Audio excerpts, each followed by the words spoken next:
and welcome to the Raptors Show on the Sportsnet Radio Network, brought to you by Campbell's new Chunky Spicy Soups. Time to get fired up. Make sure you find the Raptors Show wherever you listen to podcasts.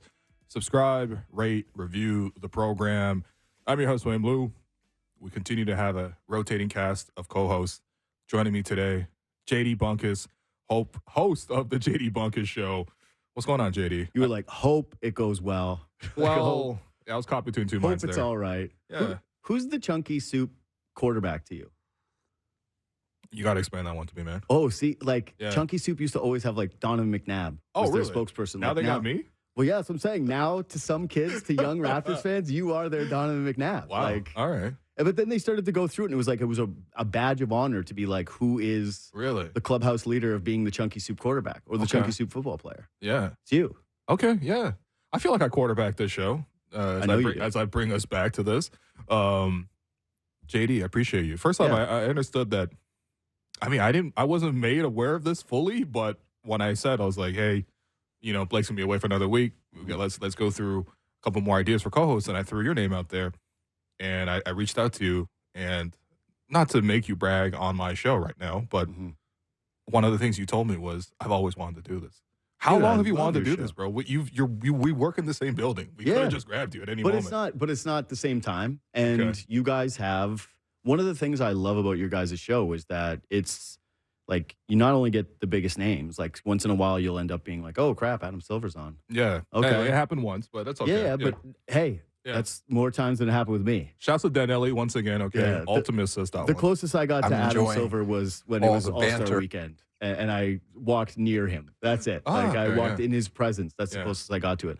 But yeah, you guys do a good job of having a real community feel to the show where it's like, oh, okay, it's these people. It's like the characters. So it feels familiar. Like one of the things I like doing with your show is knowing who's on what days of the week. Yeah. And when you're listening, to me, a sign of a good show, like a good podcast, I don't know what you call it. What do you call yourself now? It's a podcast to me still. It's still podcast at heart? Yeah. I think that if you're a true podcaster, then everything's a podcast. Everything's a podcast. Yeah. Everything's a podcast. That's the right way to be thinking. Sometimes I feel like in real life I'm doing a podcast. Like I can't tell when the content ends and real life begins. And that's a real problem I got to work out. You know what the real problem is when you start doing jokes with your friends and you think you're like a stand-up comic and you're like, that's a bit, like that's something. Or you have a sports conversation with someone and you're like, are you going to use that? Is that your thing? Has somebody else said that before? Has anyone else done that on a pod before? And then being friends with a podcaster is insufferable. It's annoying. Yeah. But a good podcast, you want to feel like you're hanging out with someone. I think that the biggest sign of respect, my number one goal. Biggest sign of respect a podcast can have is if you're listening to it and you feel like desperate, like you want to weigh in on something. Like you're listening and you wish that if it was like us two right now, we were sitting at a bar and you're having a chat. And you know when you overhear people having like an interesting conversation? Like I was at a bar on Saturday. Was it sunny out? No, it was dark. It was dark and dreary. It was a rainy night, my friend. But I was listening to two guys talk about the Ngannou fight. Okay. Yeah. And one of the guys was Irish, so I automatically gave him like, this guy knows what he's talking about. He knows. He knows brawl. Yeah. So I'm listening. I'm kind of like eavesdropping, not really listening to my friend. And all of a sudden I wanted to like interject because I'm like, this is a good conversation. So a good podcast has that feel, but you feel familiar with the characters. And I think you guys do a good job of that. Thank you, man. Yeah. I appreciate that. Honestly, like, I've always felt that when I went on your show. The thing is like, like I've done lots of guest hits on the station, on other people's podcasts, things like that. I just appreciated that usually when I went on yours, first off, I felt like I ate up the whole show. But it was good that we were able to engage in conversation that sometimes was like really analytical or like, we got to get in the weeds with something. But also sometimes it's just like, it's conversational and we're going back and forth with some of these ideas. And that's kind of what I wanted to do here today. Was obviously we're going to talk about the game the Raptors played last night against the Nuggets. Raptors lose once again, but it felt like a win. All right, the best loss I've ever had. It was one of those games. We're going to talk to Dwane Casey. He's actually going to call in former Raptors head coach, former Detroit Pistons head coach as well. Just ask him about. I mean, look, there's lots of things to ask on a radio program about the Raptors with Dwane Casey. So we'll call Dwane Casey at 2:30, and then 3 o'clock. We're just gonna like honestly go back and forth, talk about the league, talk about the Raptors in general. But typically speaking, there's little storylines that I always come out of our discussions, and I'm like, you can approach, I guess, a Raptors discussion or just like doing radio in this specific way. And even though for me, I was like, we were able to get into all the details, but I also left with more questions. So hopefully that's my goal for today's show. Dude, that's the best. Yeah. That's the best thing that you can end up having. Now we're in a compliment off. Yeah. Gotta end the compliment off. Well, okay, fine. To change that, before we get to the Denver Nuggets, I think if you are going to come on the Raptors show, you do have to answer for a couple of things. Okay. I did not tell you this is going to happen, but I did put it in the rundown, and you could have looked at the rundown. But you're right. No one I didn't end up looking at the rundown because Fabro pulled me into his office and was like, "Can you talk to me about the things that he cares about?" And I didn't, and I was like, "Yeah, all right, let's go." Yeah, that's our boss. So number one, you got to apologize for the Austin Matthews Raptors tweet, the infamous one that Six Buzz. that Six Buzz put out there. So for the context, I'll never apologize for that. The context here, this is from noted news publication Six Buzz. Okay, Yep. Everybody in Toronto, especially of a certain age, understands what this is. Mm-hmm. The tweet with the blue check mark says, JD Bunkis recently stated on Sportsnet that he would rather lose the entire Raptors organization than Austin Matthews. So I can't really let you go on until you clarify this statement. So first of all, I actually thought that the thing I said that was far more offensive in the joke was right after that.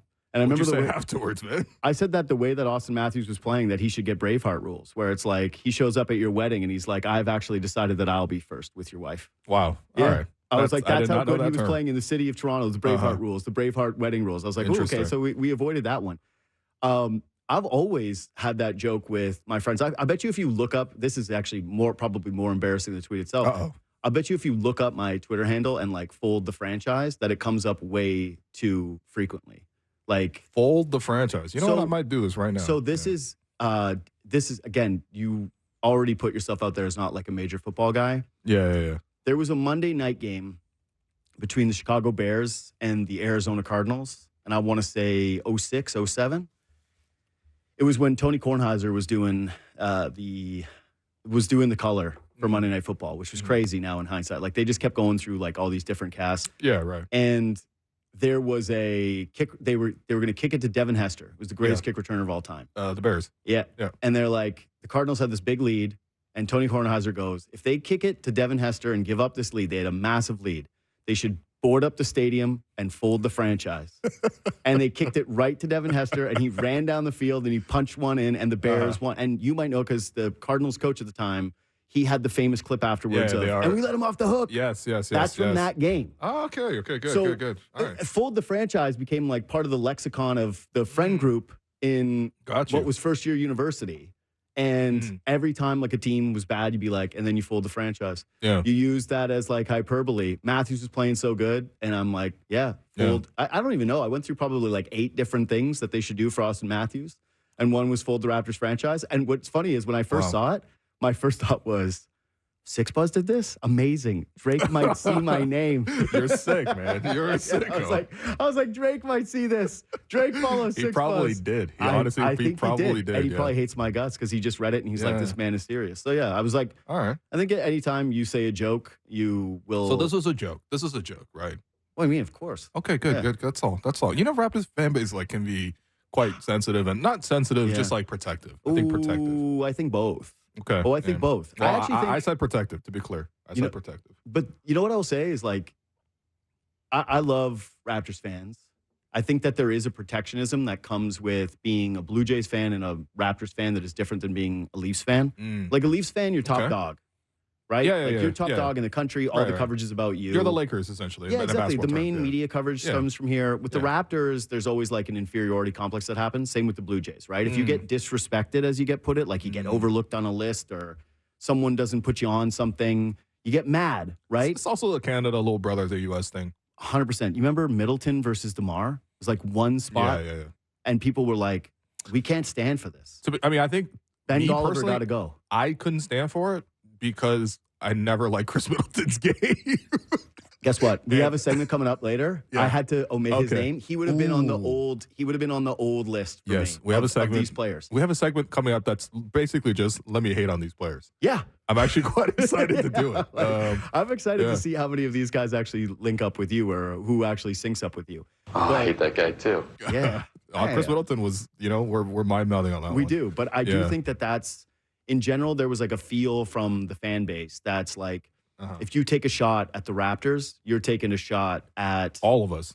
Yeah. I just would have thought that as someone who did a basketball podcast for like purely basketball podcast for what, like 6 years? Yeah. Someone who here at the station had always been like, we got to do more Raptors content. We got to be doing Raptors stuff. Is that said often in this company in your experience? No. Okay. But I feel like I set you up with that one. Sorry, I could have answered that too. And I'm saying I was that person for a long time in the building when it first came to like radio and podcast. Man, radio used to be afraid to do a lot of Raptor stuff. They were like, you're going to lose it. You got to be doing Leafs. You got to be doing Blue Jays. Like, that's it. Right. It's those two things that are moving the dial. Raptors are too niche. Right. Remember when I first started doing this, I was like, no, we got to do more Raptors. Raptors are good. Got to be more Raptors. Got you. When I first showed up at the station, people were calling it shooty hoops. That says a lot, but yeah, that says a lot. Yeah, dude. Are we on dangerous territory? We're not on dangerous territory. Anyways, all I'm saying is I would have thought like, you know what? People know me as a basketball person. And you're like, nobody knows you. You're nobody. This is Six Buzz. This is going out to millions of people. So that one went from haha to, oh my God, this is overwhelming. But you know what was the best? Yeah. Did you read the quote engagements? Oh, some. But then you're like, it's poisonous, bro. You start reading some and you're like, oh, yeah. You can only take so much of a beating where you're like, okay. And then, you know what I did? Because everyone I know from Raptors Twitter is on this quote engagement. Like, I recognize most of these faces. Bro. Like, that was my family's in here. Hey, guess what? I was going to say, I tried to remember some. Some people took shots where I was like, I'll never forget your name. I don't know if I did or not, to be honest. Actually, no. I don't think I did. But, I mean, I think we were working at this station at the same time together. Maybe. You and I had a conversation. You remember one of the first times I got aggregated was actually about trading Kyle Lowry. What'd you trade Kyle Lowry for? No, I didn't trade Kyle Lowry. Oh. I did a podcast where I was like, it was when the Raptors went on the West Coast road trip. Mm-hmm. It was when I was still doing free association, and they didn't have Kyle. Yeah. And it was early days. They played Portland, and they had this gutsy game against the Blazers, and they had just gone on this like What year is this? 18? No, yeah. And they were like, ooh, the Raptors could be like in a pivot point.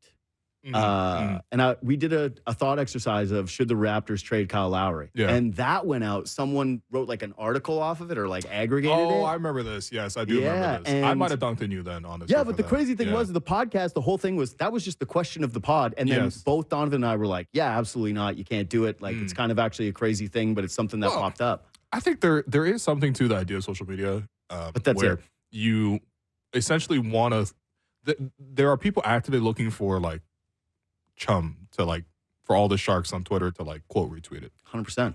You know what I mean? So I'm not saying this was not a joke. I mean, I'm not saying that this was like inside and serious. Like, I know this was a joke and this is why I asked you this. But yeah, that was the number one thing people were like, hey, hold JD's feet to the fire. Bro, people got mad. You know what's crazy though is that has like lasted for me. I went to go speak at a school once, and the first thing was like a kid asked me, he was like, why do you want to fold the Raptors? I was like, oh my God. See, you don't understand. Six Buzz to Torontonians is like Woj to NBA. Dude. Again, the craziest thing is I guarantee you that had it been the other way around, had it been like Kawhi's leaving, what would you do to keep Kawhi? I would have been like, I'll fold the Maple Leafs. I would have 100% folded the Maple Leafs. But that's what I'm saying. I would have done this exact same bit about any single team. I just don't think that with Raptors fans, it came off different. It was like, oh man, how dare you? How could you do the disrespect? How could you say that you do this? Because I think that the thing that first started here in this city, which was when the Raptors came in, and man, like Alex's book, like it really points this out. Like you forget what a like Mickey Mouse operation this thing was. Like Sky Dome games and like basically being completely little brother to the Maple Leafs. Like you had to buy Raptors tickets to get Leafs season tickets. Yep. That it takes more than a generation for that stuff to go away.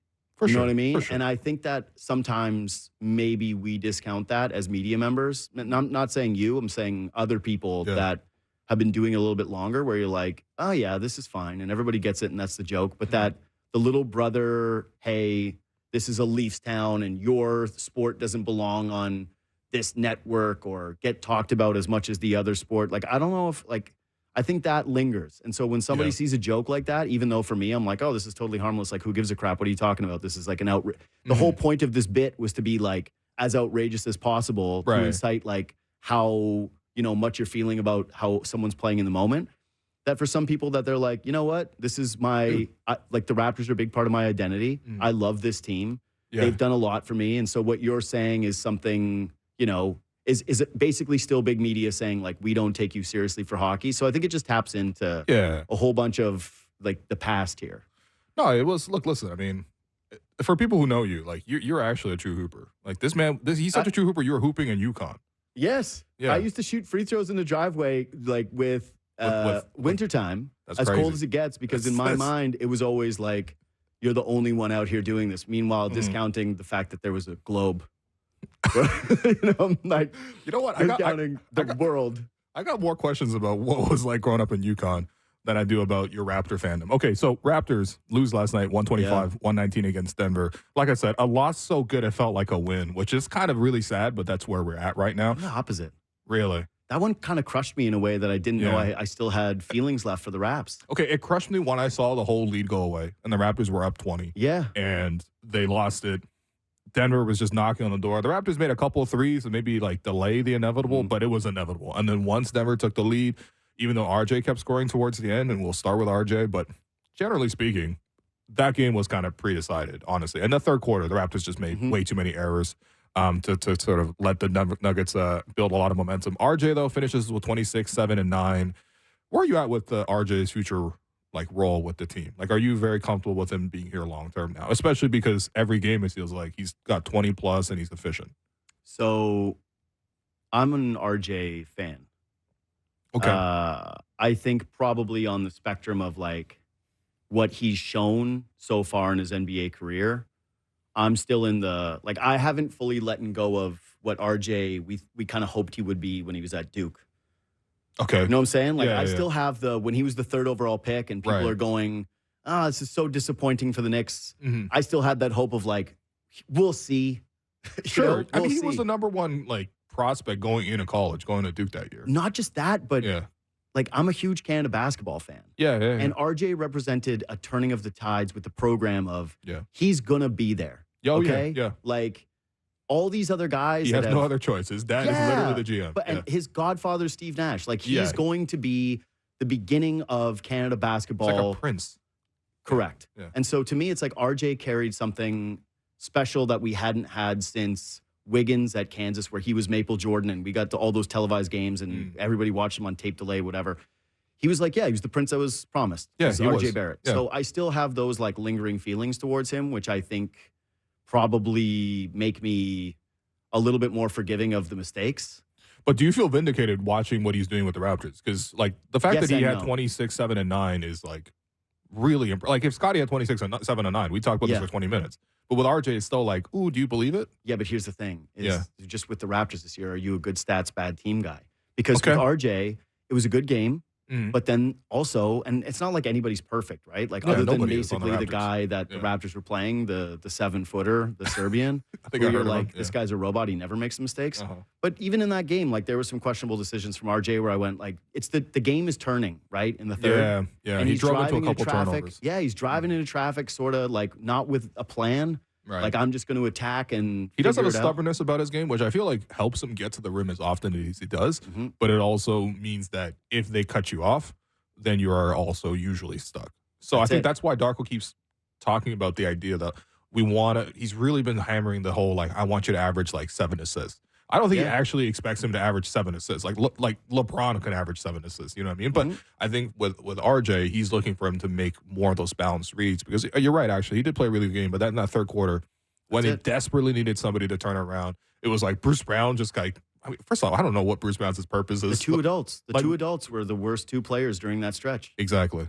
And so that's the reservation I have at times with RJ, where I'm okay, here's the things you never need to question. The motor, it's always going to be there. Yeah. He loves to play. Yep. Everybody that I texted that was either a Knicks fan or a person that has covered the Knicks or who just watches a ton of Knicks games when the trade first happened, the same thing comes back where it's lunch bucket guy who loves his job and shows up to work with the same energy every single day, which was, I thought, an important component of the trade. Is you're going to be a bad team. Yeah. You need some competent guys, but you also need some culture setters who are happy to be here in whatever role they have and are never going to be malcontents.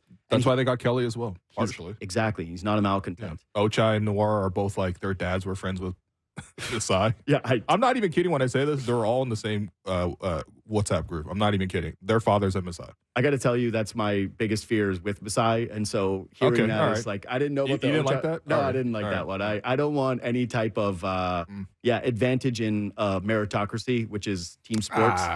But anyways, who cares? That's how the world works, man. Let's be honest, especially here in Toronto. I like RJ, but I think that he ultimately does sort of top off, to me anyways, as a good 6-man who can run a second unit, who's going to be able to score, who's going to be able to buckets, but then can flip up into a top unit and not look out of place. But ultimately, like, if you're relying on him in crunch time minutes on a finals team, I'm not sure if I. No, that's fair. If I see on a finals team, absolutely. That's what the eventual goal is, right? Like, do you think RJ could have played for what role? What do you think he would play on the Nuggets that we just saw? Would he practice starting five? I don't think he's. No, I don't think he's. I actually starting five, I guess, is different, but closing five, I don't think.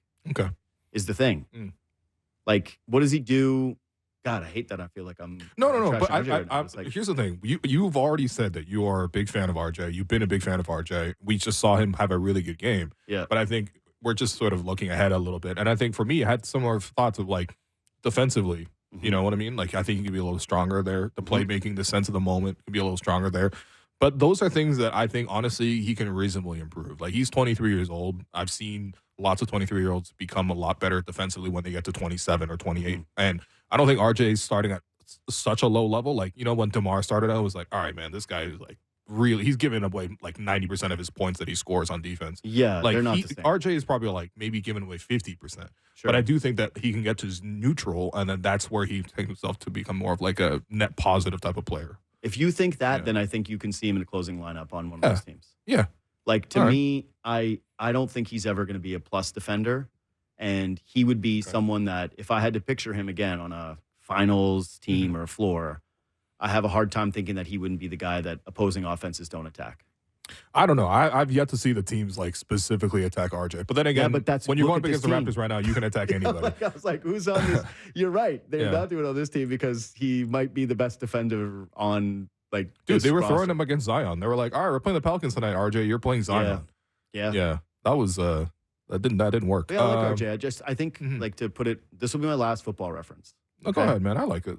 You do versatility on your show. You do like every single sport. Basically. I think, but like he's a change of pace back. So it's like you want the other guy to come in and give you a little bit of a different feel. And I think that's ultimately what his ceiling is as a player. Is like he's an elite change of pace back who you bring in, who can give tempo to your offense, who can give you like a feel of this guy can run it. This guy's going to get other players involved. Good transition player. Yeah. But I don't know if the jump shot's ever going to get to a point where you're like, have you ever felt like, yes, RJ's shooting? Yeah, that's the thing. I've caught a little flack on this. People are like, you know, he shoots 40%. Well, what do you want from him? I'm like, dude, that's exactly what I want from him. Yeah. But I still sometimes don't buy it. You know what I mean? Like, bro, it's just when you watch warm-ups and stuff like that, it's off to the side. You know, but again, these are things you can nitpick. The thing is, the core of what he does is actually a really effective player. So I agree. You know, that's why I'm not even that surprised that he had a 26, 7, and 9. I also loved his quote. This is from our teammate Michael Grange, who said after the game that RJ walked past Darko, and RJ obviously was out the last couple of games with the flu or whatever he was sick. But Grange just happened to be there as RJ walked past, and RJ told Darko, I gave you everything I had. I love that, but that's what I'm saying. Okay, there's a nobility to him, man. Dude, he's the prince. We're doing a segment later about and one of the premises is I can't stand watching basketball players who I don't think make winning plays that are out for themselves. It's the same thing. Like if you play pickup, you play any level. There's the people that you hate playing with because it's just like, man, you know. Are you trying to get a highlight right now, even though there's no one filming? Right. Because there's lots of guys who do that. Yeah. And with RJ Barrett, I don't think you ever have to question that he's giving you his all. I don't think that you ever have to question that. I never questioned his intentions once watching him play. I just think the guy wants to win. He's a winning basketball player. I do not think that it's a bad thing to have him on your basketball team. No, not at all. I just, again, if you're trying to slot him in as like, okay, well, what's the future? Yeah. I don't think that he'll ever be a number one, which is pretty, like, who is? Right? Dude, I mean, I don't think the expectation is that. I think my question was like, can he be a number 2 or even number 3? I think 3 is the ceiling. Okay. Personally. Yeah. Like if you had to ask me, like, you know, full truth serum, right. I think he's a 3 on a good team offensively. Bland. All right. Oh, yo, Melo. No, that was Melo. Melo did kind of. Oh yeah, Melo went after. But see, I got protective. And then, but what happened? No, 0 points, right? Or what? He did really have like a 6-point game right afterwards. But he's typically been really reliable. Okay, he is. We got like 2 minutes about Grady Dick. 17 points, 7 assists, 4 rebounds. Darko gave him a lot of compliments after the game. He said a lot of things he's been working on, off-ball screens, how to set up his man, how to play off of them. He's really starting to master those situations. And I thought, for me, the big takeaway last night for Grady is he got to 17 points and 7 assists, only made 2 threes. Yeah. That means he was doing a lot of other stuff. And I know that every time there's one of these guys, it's like, there's such a strong push to be more than a shooter, It's LeBron's more than an athlete, but for white shooters, it's more than a shooter. Okay. You know what, though? Can I say that I did have the thought watching some of the plays he made yesterday going like, he's not just Kyle Korver. I really thought that last Kyle night. Korver. But no, seriously, he had a really effective game. What'd you like about Grady? 2 minutes. One is, I actually thought his play of the game was the pass that he made to Agbaji for the N1, which was also my least favorite play of the game, which was when McDaniels took the technical free throw. Yeah, why did Jalen McDaniels, of all people, take that?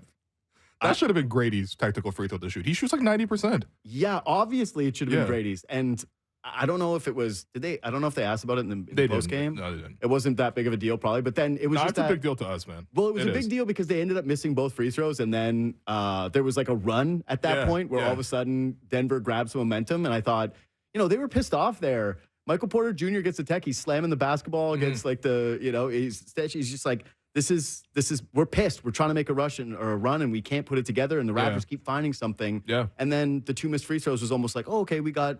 I was like, oh, it's the Raptors. Yeah, we're going to come back. I was like, these guys are bozos. We're going to come back and we're going to do this thing. No, we actually got to get to the bottom of this. Why did Jalen McDaniels feel like it was okay for him to take the technical free throw? What was so great is that he did my bad after, though. So I was like, it was your bad, dude. But that's what I mean. I was like, did you get the green light to do that? Or did you say, it's mine, and that's why you did my bad? Because I don't think you would do the my bad if Darko called it over. I think he grabbed it. I think he grabbed the rock and decided it was for himself. But I think that the playmaking and just the overall confidence of the game is really starting to show up with Grady Dick.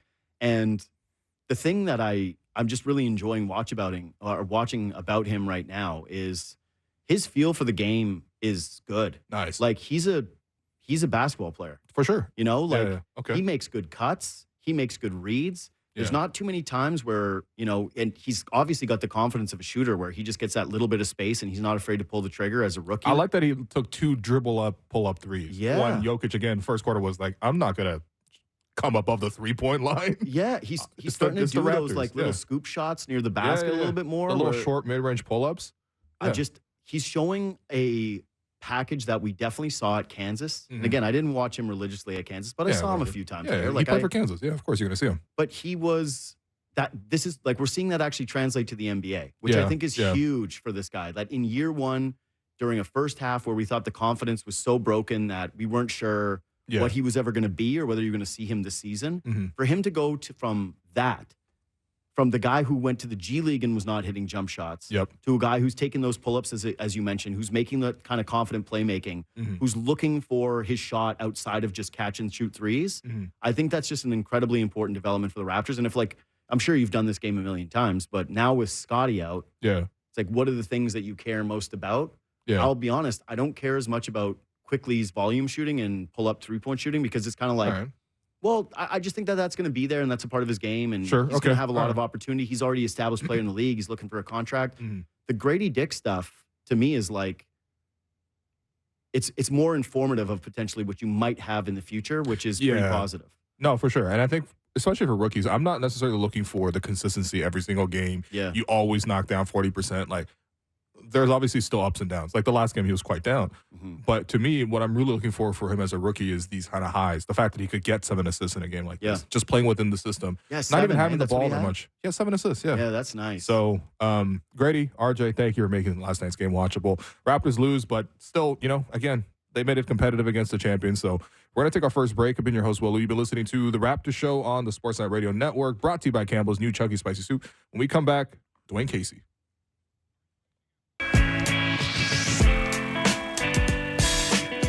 Welcome back to the Raptors Show on the Sportsnet Radio Network. I'm your host, Will. We'll continue to be joined by JD Bunkis.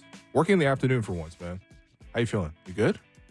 This is usually... What do you typically do at 2:34 p.m. as we wait for Dwane Casey to answer the phone? So this is usually like my most downtime. This is usually workout time. Really? Yeah. That's like a hardo answer, but it's the truth. Do you use the work gym here? I do not. So one of the things... We're revealing a lot about how this company works, but yeah, go ahead. Yeah. No, the work gym is actually nice. The work gym is really nice. No, the work gym is especially great. when it was free. Now it's $20 a month. That's very reasonable. That's still unbelievable. Very reasonable for what incredibly reasonable. Yeah. I should use the work gym more for the machines, but I don't. I'm a creature of habit. Give me your routine. Give me your routine. Which one? Okay.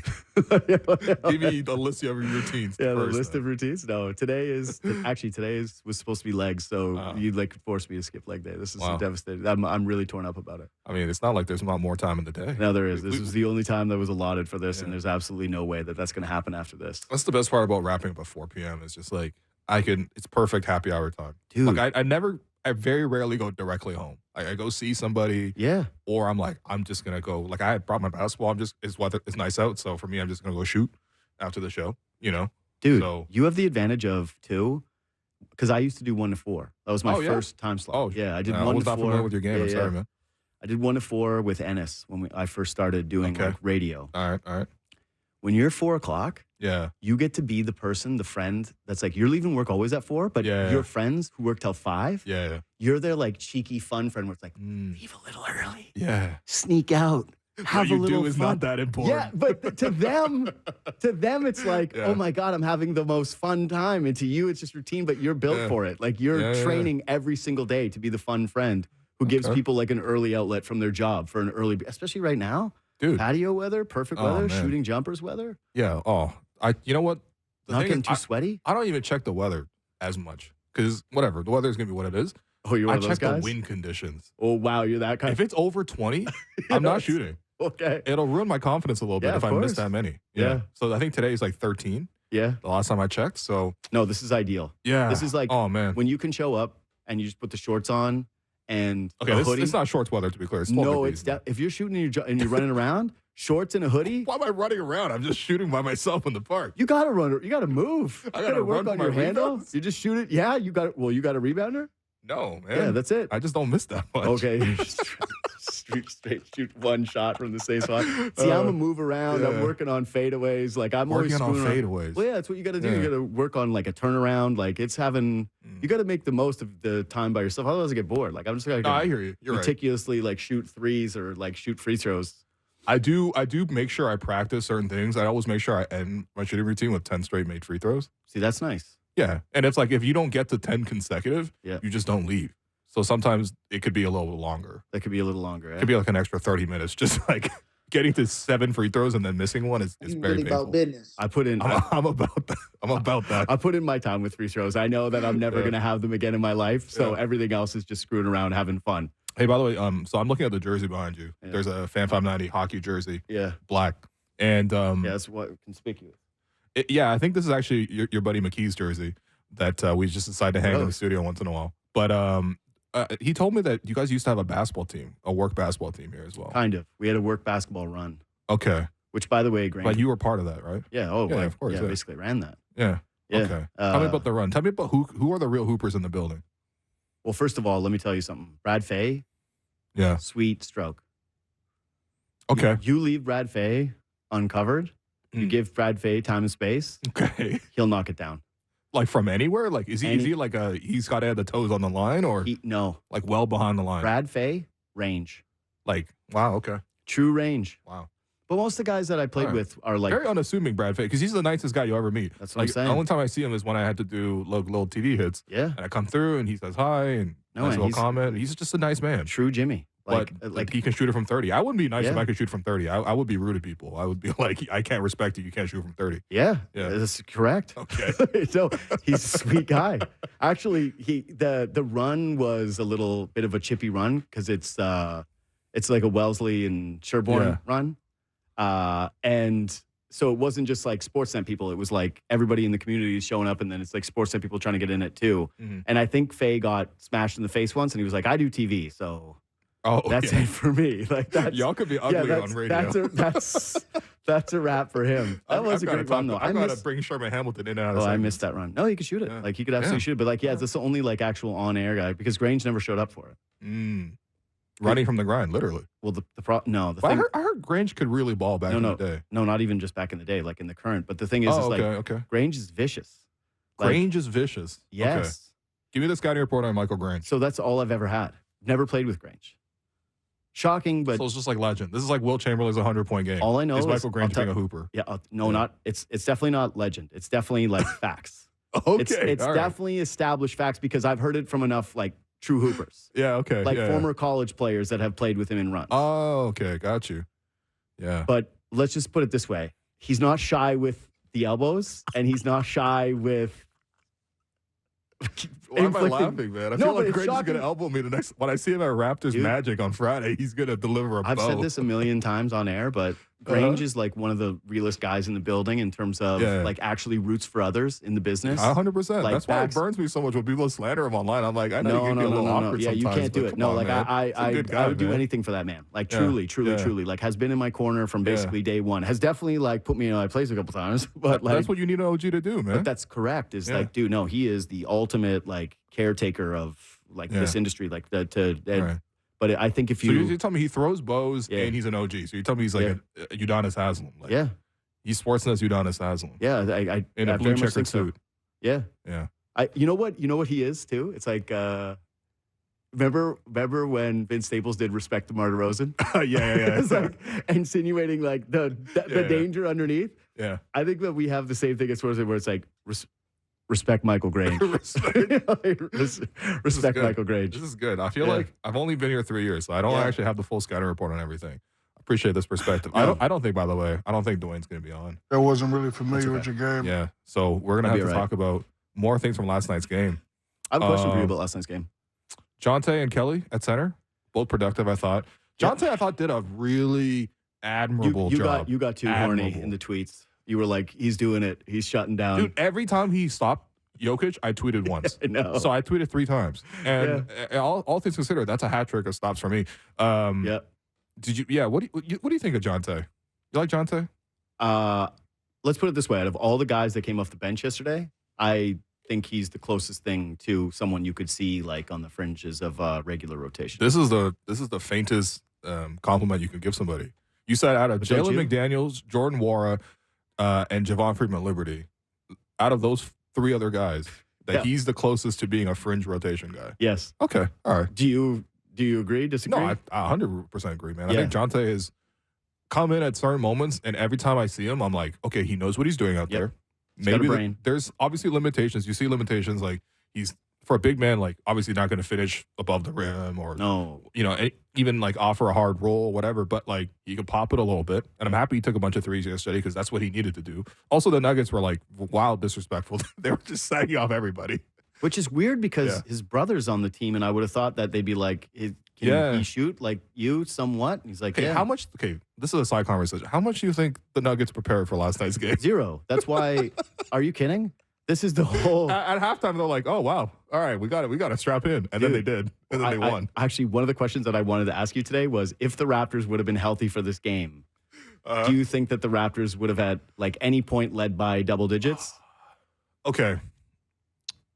You got Quickly, you got Jakob. Yep. Largely, I think if they were healthy with the whole group, they would probably run a lot of pick and roll at Jokic. That's what they did. Like even last year, the Raptors had some pretty good games against Denver, and it was Fred running pick and roll with Jakob. Remember, they got robbed at the end of that game last year. That's when they popped off about the official. Scotty got ejected at the end of that game. They led for the whole game. Yep. They just lost it at the end, kind of like this one. Honestly, that's a much better team, though.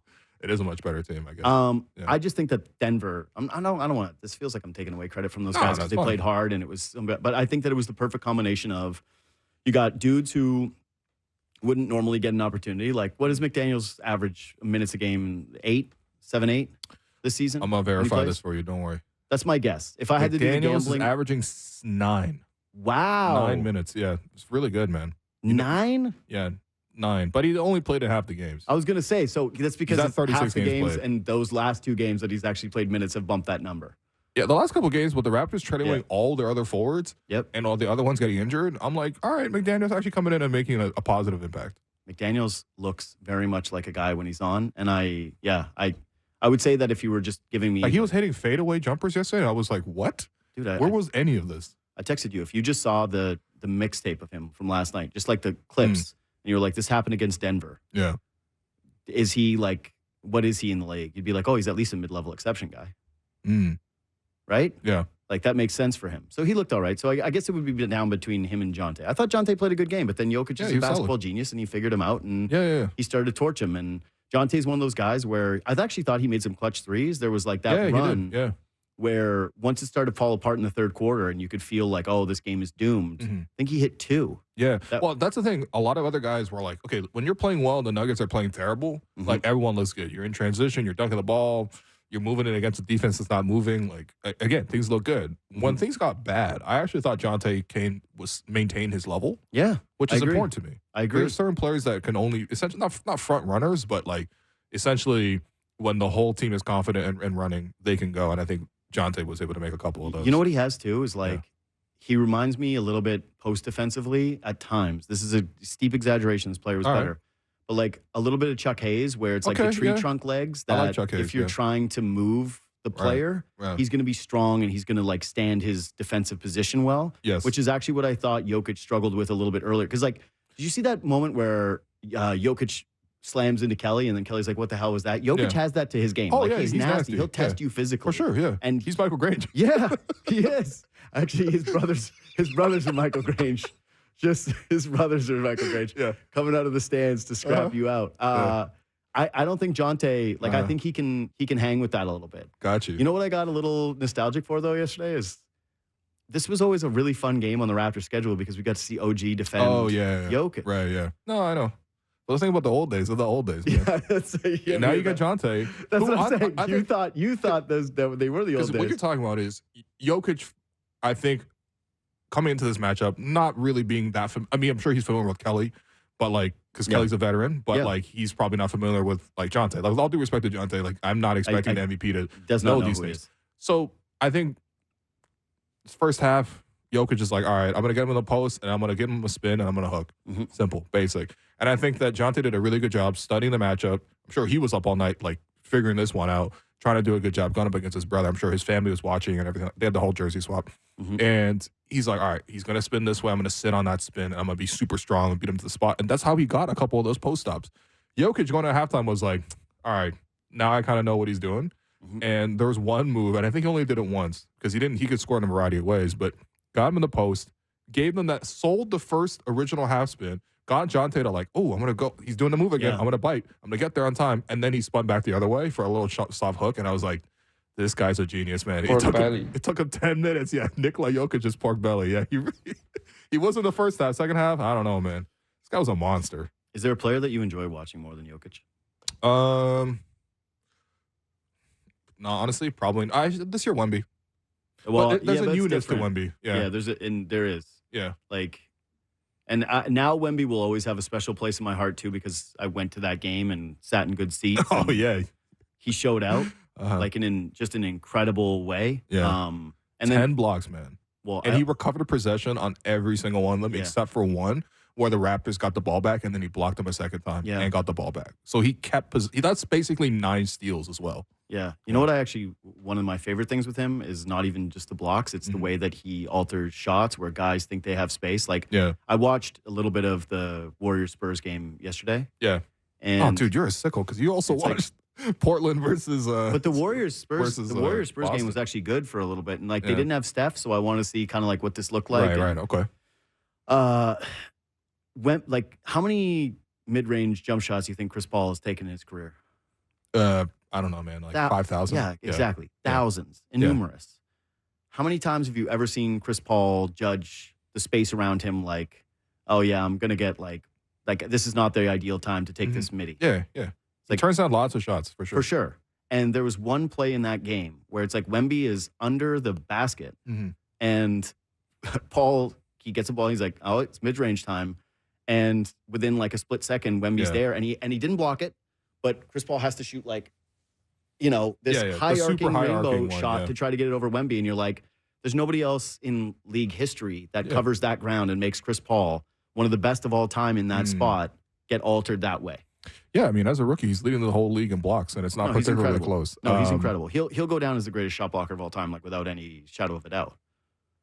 Oh, yeah. Yeah. No way. The only thing that's changed is in the past, people played so much in the post that you could easily you have more chances to block shots in close. Like, it's harder to block a 3 than it is to block like a guy trying to, turn in the post and throw up a jump. Yeah, but he's still going to get that. He's still going to get some of those. Yeah. Like, he's still going to get some of those like jump shots where he actually blocks them. No, I think you're right, but there will be nights where teams go at him. And there's a weird thing where like guys try to challenge him, and it sucks for him because he actually did get flushed on hard yesterday. Did you see that? Oh, yeah. And Trace Jackson Davis. Yeah, and the call was like, he just put the whole nation of France in the basket. And I was like, oh, that's a tough one. So he's going to get crammed on every once in a while. But that's like the first time it's really happened this year that you felt like it was a real poster. Oh, yeah. That one. I think Giannis went at him as well. Yeah. But it was like he stretched to get the dunk. Yeah. This was like he got banged on. No. He got it was a bad one. It's the most random player, too. But I think he's going to get a lot of blocks still early on because guys still want to test it. And there's like a thing like, you know, I respect it. You got to take it strong, though. You got to like Embiid. Like when Embiid had 70, that was also against Wemby. I mean, Wemby wasn't the primary defender. It was also a lot of Zach. No one's going to remember that. But like, you got to go super strong on him before he gets strong. Because once he gets strong as well, I don't know, man. No, it's over. Well, I don't know. But right now, too, I think he's got a little bit of are you tall enough where people try to challenge you in the bar sometimes?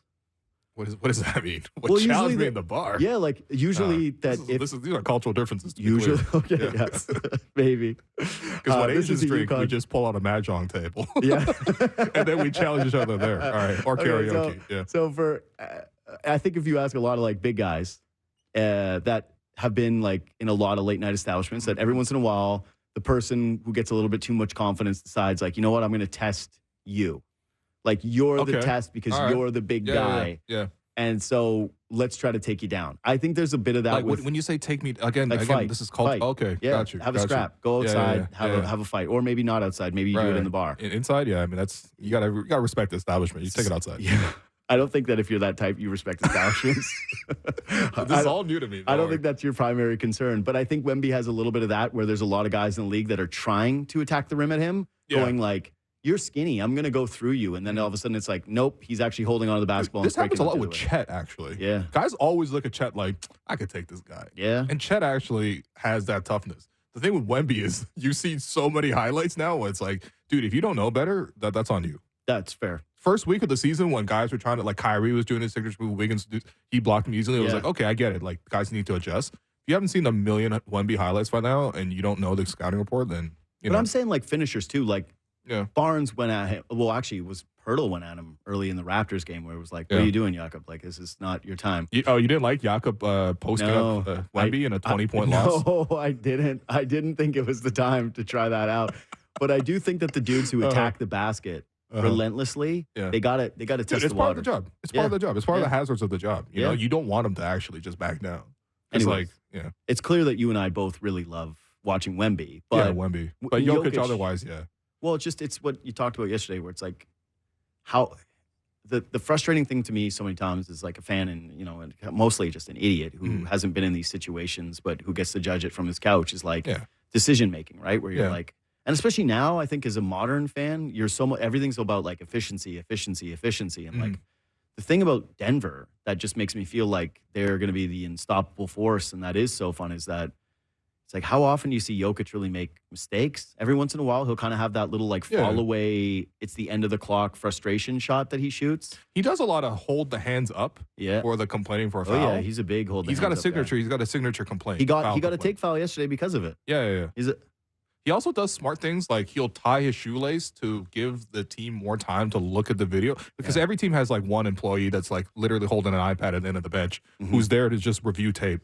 And so he'll tie his shoelace so that the referee can't give him the ball to inbound it. Yeah. To give his own like coach more time to review things like that, or roll the ball out, or like slowly come. Like he does a lot of wasting time things, but generally speaking, he's so smart. He's incredible, man. But I think we focus a lot on the playmaking because he's such a good passer.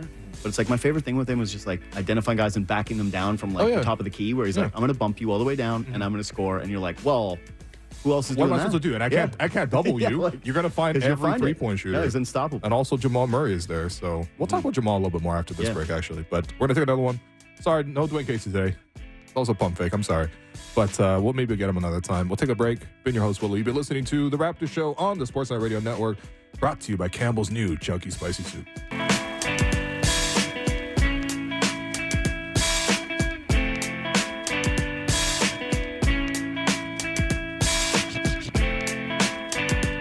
Welcome back to the Raptors Show on the Sportsnet Radio Network. I'm your host, Wim Lou. Continue to be joined by co-host for today, JD Bunkis. I said before the break that we don't have Dwane Casey today. That means I doubted my producers because they made sure to get in touch with Dwane Casey, former head coach of the Toronto Raptors, former head coach of the Detroit Pistons. Dwane, how you doing? Good. How you doing? I'm doing really well. Dwane. I appreciate you taking the time, checking in with the Toronto market once again. We saw you actually on the Raptors broadcast, I think about 2 or 3 months back now. But I think that led to a lot of people asking the question, what is Dwane Casey doing right now? It's good to see him again. So, Dwane, I want to put that question to you. What are you up to? Well, I'm in the front office with the Pistons and still here in Detroit. And I was there in Toronto. We were visiting friends for Christmas. That's something you're able to do when you're in the front office. You kind of make your own schedule instead of going by the 82 game schedule. Yeah. So we were there. We still have a lot of friends there in Toronto. Enjoyed our time there tremendously. At that time too, Pascal was still there, so we was really close with Pascal, and they had already traded OG, but. So Pascal's probably the only kid that was there that I've coached that was Jakob was there also. I saw right, Jakob, but I always loved going back there. I had a chance to visit with Masai and saw Bobby, and so really enjoyed getting back there, catching up with everyone. Yeah. Well, Dwane, I kind of wanted to start with the beginning, if that's okay, at least in Toronto, where Toronto is in a similar position as when you first took over, right? There's a couple of talented young guys, but there needs to be one of the big challenges for Darko, big picture, is how do you put an identity around this group? How do you get the young guys who individually have talent to play together? How do you establish a defensive identity? The Raptors obviously not a very strong defensive team. We saw it again last night as they blew the lead, but getting that culture in, that's the big picture. And I think that's when you came to Toronto, that was, at least to me at the time, just being a fan, that's what I understood your job and your mission was. So can you take us through sort of, the process that you went through to build that culture and establish that culture that has lasted in Toronto for a very long time? Well, Darko's doing a heck of a job. I like Darko. I think he's a good young coach. He's a guy that has been at every level. And again, you're exactly right. One thing that we did when we first got there and to start the process, to start the program, was to establish a defensive identity. I think offensively, we were probably in the late 20s as far as offense was concerned, but I'd be daggone if we weren't going to play defense. And that's something we hung our hat on, was a defensive approach. And I think that's what Darko's trying to do. Again, it takes time with young players to understand the nuances of, especially against a team like Denver, to understand the NBA systems. But again, it took us a couple of years to really establish itself. I think we were in the top defensively my first couple of years, and then the offense finally came around. But to start a rebuild, you have to start it with a foundation of defense, a foundation of playing hard, competing each and every night. No matter, when you go out, you're going to be outmanned by superstars, so to speak, when you're rebuilding until Scotty gets to that level. But I do know that's the route you have to go to build it through defense, discipline, hard play, and playing together, sharing the basketball. And I see that coming with the Raptors and their players. Yeah, for sure. You definitely see the ball movement. That's been really good under Darko. Defensively, it's going to take time, as you're explaining here. I guess, so my question to you is, how difficult is it to get younger players to sort of really buy into defense and playing at a high intensity? Because to me, it feels like a learned skill that veterans always talk about. Like, you got to know how to play hard, that is a skill unto itself. How do you develop that, will and identity to really lock down and play defense? Because a lot of defense is, more than anything else, effort and commitment towards playing it in the first place. No question. That's a great point. And I think one thing you do is demanding holding guys accountable, understanding what are your non-negotiables. Is transition defense your non-negotiable? And if you don't play transition defense, if you don't get back, get matched up, are you coming out of the game? If you don't box out, are you coming out of the game? Everything can't be a non-negotiable, but certain things guys have to understand. And I'm not just talking about the Raptors. I'm talking about teams in general. They have to have non-negotiables. And that's something that tried to do here. When we started our rebuild here, you have to have things that, hey, if you don't do this, you're not playing. Right. If you don't crack down, if you don't talk, if you don't, whatever your rules are, you have to have 3 or 4 things that that are non-negotiable. And I think that's what's really important, and that gets guys' attention. If they don't, they know if they don't do that, hey, coach doesn't care if you the first pick, the second pick, third pick, whatever you are, you're coming out of the game if you don't perform that action. And you don't have to be a whip and chain guy. You don't have to do all that, but players have to know that they're going to be held accountable. And I think Darko's doing that. I think what's hurting them defensively now is Jakob, their center position. You're smaller in the center. I think they miss him protecting the rim. And you got to have rim protection. You got to have somebody back there protecting the rim and erasing mistakes out on the perimeter, because guys are so good, guys are so athletic.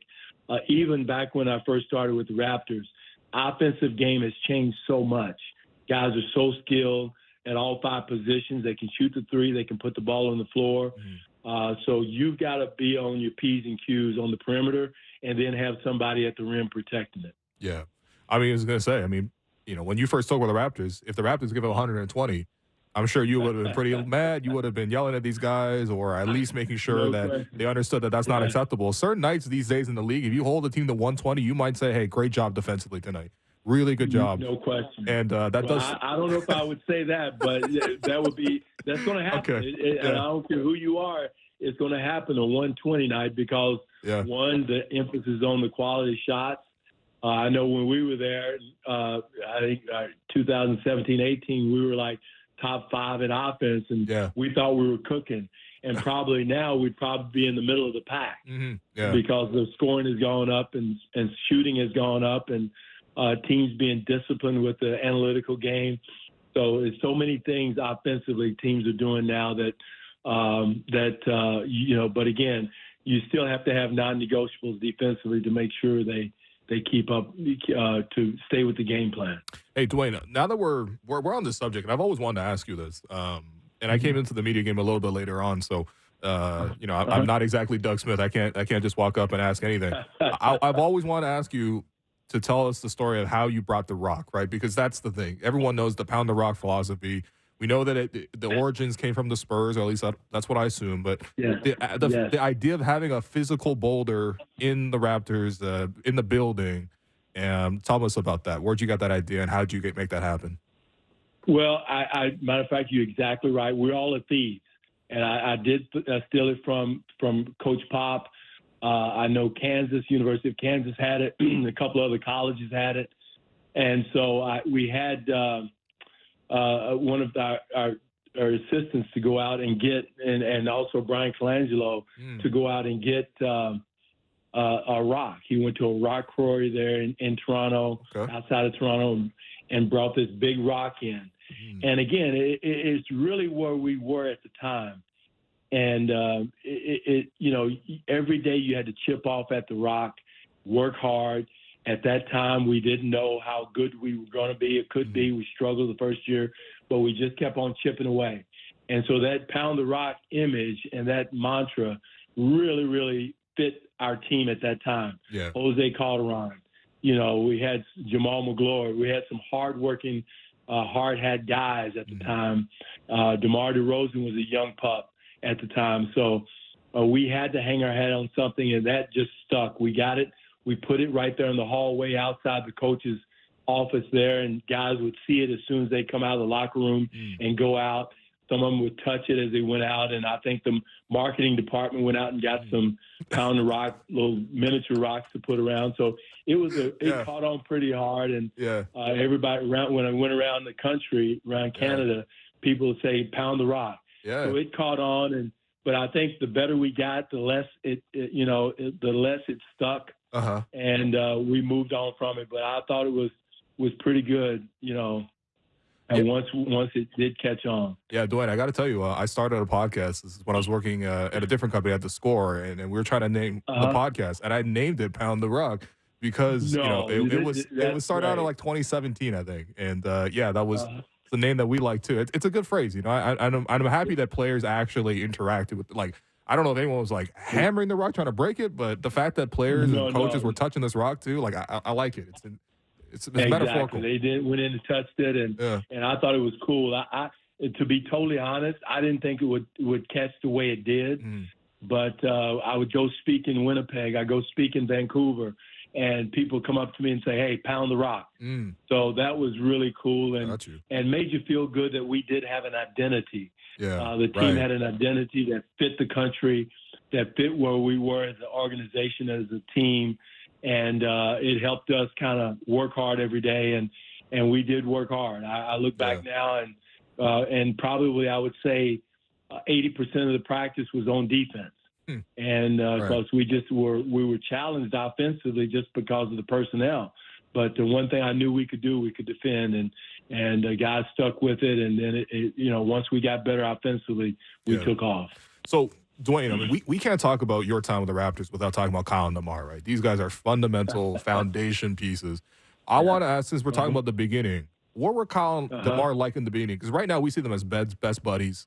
We see them clowning around. I'm sure you've seen this more than literally anybody on earth, how much these two guys like to clown around. But at the start of it, what were they like, and how did that relationship between them grow?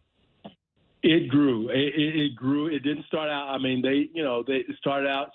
One thing was what kind of was tough was Kyle came in, and I think right after that we got Rudy Gay, and Rudy and Kyle. Rudy was, I think, Kyle's one of his sons was one of Rudy's godfathers, or I can't remember which way it was. They were really close.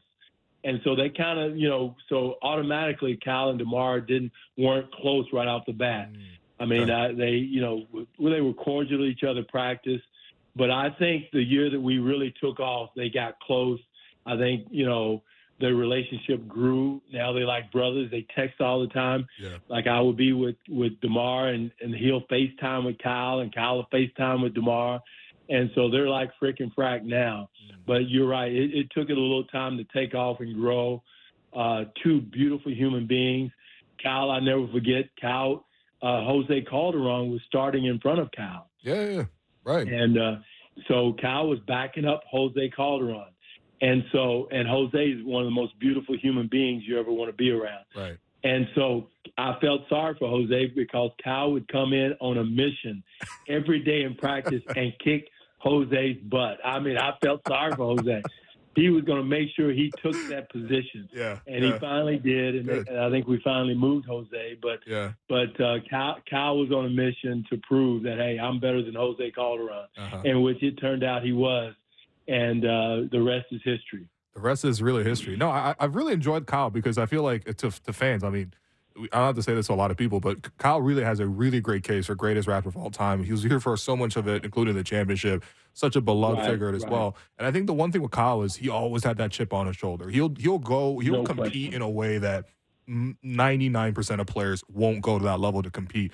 But I got to imagine that means he's a difficult personality to deal with sometimes, too, as a coach. So he's a pain in the behind, but he's your pain in the behind. That's a good thing to have. I love Kyle. We text all the time now, and I love him to death. But when we first started, we didn't. It was tough. I was trying to tell him. One thing that Kyle was great at, and we was trying to not break him of get him to cut back on, was offensive rebound. He would get one or two a game. But the other times, the other team would run back in transition and break us down. Right. So I was always on Kyle. Kyle, don't crash for us. Get back. And he finally broke it. And but that was our first confrontation was getting him from crashing from out to the three-point line. And again, he'd get one or two a game by coming in and getting offensive rebounds and going up under big guys and stealing. Yeah, he could really jump back in the day. He really could. Yeah. But Kyle really, he worked to where he is. He became a great three-point shooter. And again, the team took on his identity. Yeah. I mean, he was a gritty, grimy, hard-playing, hard-nosed guy. I don't know how many years he led the league in taking charges. Yeah. And you see the stat? He already leads the Sixers in charges taken for the season. He's played their 8 games. Oh, wow. See that? There you go right there. Yeah. And so your team takes on that personality. Yeah. So that's worth its weight in gold right there. And how great is it that he gets to go back home to Philadelphia? He's a huge Eagles fan. I never forget when the Eagles won the Super Bowl. Kyle came in green head to toe. He had a green Eagles hat on, green jersey, green shorts, green socks. He was so excited about the Eagles winning the Super Bowl. Yeah. So you guys gave him permission to go see that Super Bowl, right? Like, I think it was mid-season. Sure did. Yeah, it sure did. He chartered his own plane and went to it, and also he went to Villanova's championship game too. Right. Yeah. So that was something I don't regret that at all, because that's something once in a lifetime achievement for Villanova. And if it had been DeMar DeRozan with USC in the championship, I would let him go. That's part of coaching. You got to know when to give that sort of like give and take. And obviously those guys have given you so much, of course, Exactly. So, again, it was. But I'm so happy for Kyle and DeMar. Both of them have gone on and grown in their careers. OG Anunoby. Yep. OG, he started him as a rookie. Everybody thought I was crazy, but he's developed his game into an excellent three-point shooter, one of the top defenders in the league. Pascal Siakam started as a rookie, and now he's one of the top players in our league. And so just happy to see where all these guys have grown and gone on to. Jonas Valanciunas, I remember everyone getting on me about letting Jonas. Is Jonas going to start? Is he going to play more? And brought him along slowly, shot the three slowly. And but again, just great to see them grow as players. And most of them now are fathers and husbands and family men. So all those things are what coaching is all about. For sure. I mean, I think that speaks to this golden era that the Raptors went through that you were a big part of, which is like, the Raptors, before you took over and before they went on this like decade run, it was like a lot of like, I think that the most games they won in the season was 47. They won the Atlantic Division like one time, and then you saw the progression, and it was like year after you guys would always bump up a little bit more. 1 year you guys got the defense ready, then you got the offense ready, and then 2015, I think that year, I think Kyle got really injured, and so without him, like obviously you guys are gonna have some troubles, and the Wizards series is probably one of the lower moments in that stretch. But generally speaking, it was steps to grow, and of course to see that all be capped off with the championship was such a beautiful journey to be part of. I didn't realize how fortunate I was as a fan to watch all this. But I do realize it more and more in hindsight, You kind of take it for granted as you're going through it, and you, like you said, you forget the hard part. But again, I give it to Larry Tannenbaum, Tim Lawicki, Masai Ujiri, Bobby Webster, all those guys. They all had a vision. They stuck with it. Like you said, the Wizards, we got beat by the Wizards in the playoffs. They could have easily said, "Hey, Dwane, get out of here." I remember. Next year we said good things about Kyle, but I remember Kyle gave an infamous point in the post game where they asked about him and you and how you guys were, and I think Kyle's words at that time was like, "Dwayne's the coach, I'm the player." And to me, that's that's kind of cold. But then you guys stuck it out. Yeah, we sure did. No, it's one of those things that you go through those tough times, but you come out on the other side and you see the fruits of it. And I wasn't there to see it, but I was like a proud father from afar, even though we were trying to win here in Detroit. But I was still a proud father of what we had built and what the guys had put together and that type of thing. I was happy for Masai and Larry Tannenbaum. They went through the hard times, and it was and the city. The city is a passionate sports city, and to see that for Toronto and it was great to see. It was a very proud moment once they won the championship. Yeah, no doubt. I wanted to ask, how are things between you and Masai? It seems like you guys are good. I can imagine that it was a bit of an awkward phone call because Masai always talks about the two hardest things he's had to do in his job is telling DeMar that he was going to get moved, and earlier that summer, pacing around him and Bobby, like he tells the story like they're in their office, they're huddled, and they're building up the confidence to walk across the building in OVO to come to your office and let you know, obviously, the news that they were letting you go. Are you guys good now, and what was it like back then? We're good. No, it was good. It was hurtful. It hurt like anybody would, but I understood it, and we had gone, ran like a hamster. We'd kind of gone through the ringer at the time. I probably would have fought if I'd have known they were going to trade for Kawhi Leonard. I probably would have fought a little bit harder, but no, I understood it. Like you said, it hurt. Yeah. But no, I've seen Masai hundreds of times since then. I worked the Giants of Africa camp, the the Basketball Without Borders in Africa for a couple of summers now. We spent time over there together. Seen it quite a bit. And then I was just saw, like you said, last at Christmas time, spent time with him there in Toronto. So, no, Masai is one of the top sports executives, period, in sports. To come where he come from, to start to where he started, it is a story within itself. And what he's done for the franchise there in Toronto is big time. But just his personal journey, how he got to where he is second to none. And so I'm proud to say I'm a friend. Yeah. I didn't like being fired by a friend, but that's part of it. Yeah. I'm a big boy, but no, he and my family. He gives my wife a hug and kids a hug every time we see him, and I watch his kids grow up. And so no, everything is all good, and wish him nothing but the best in whatever he does. Hey, that's first off, that's great to hear, right? Because I think when I think about Dwane Casey, I think about, again, in this golden period, like people can disagree about certain things, whatever. Ultimately, the big thing was LeBron was in the East, and like looking back at it, I know in the moments I was like, oh man, I know as a fan, even as a journalist, I'm like, I think maybe Dwane could have tried this, maybe he could have tried that. I think when I step back and I'm like, honestly, he could have tried anything, man. If LeBron stepped on that court.